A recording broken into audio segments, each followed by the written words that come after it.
তো বাজার তুলনামূলক একটু বেশি মনে হচ্ছে। বিক্রেতার কাছে তো আসলে দাম বেশি মনে হয়, বিক্রেতার কাছে দাম কম মনে হচ্ছে।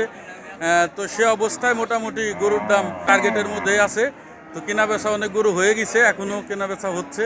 আমি কোরবানির উদ্দেশ্যে বাজারে আসছিলাম, অনেক গরু দেখেছি, কিন্তু তারপরে আল্লাহর রহমতে মিলে দিছে। দুটো গরু কিনছি, একটা খাসি কিনছি।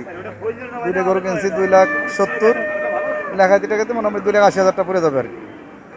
আর খাসি কিনছি একটা 36,000। তাতে খাসির দাম একটু বেশি গরুর দামের থেকে।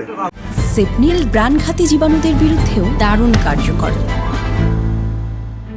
গরু নিয়ে হাটে আসছি, আমাদের যেমন খরচ গেছে আমরা প্রত্যাশিত দাম পাচ্ছি না।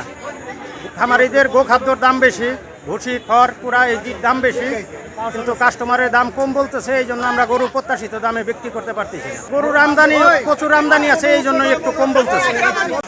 বাজারে যে পরিমাণে গরু আসছে, ক্রেতা ওই পরিমাণে ক্রেতা হলো কম। তো আমরা বেচতে পারতেছি না। সারা বছর খাওয়ায় যে খরচ হয়, ওই খরচের টাকা আমাদের উঠবে না। যে প্রচণ্ড গরম পড়তেছে, গরমে অতিষ্ঠ, গরু অসুস্থ হচ্ছে, মানুষও অসুস্থ হয়ে যাচ্ছে।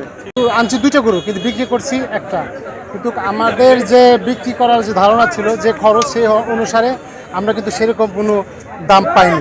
3টা খাসি নিয়ে আইছিলাম। হ্যাঁ, লাভে লাগে সবাই পড়ছে, লাভ না হয় বিক্রি করবো কি করে?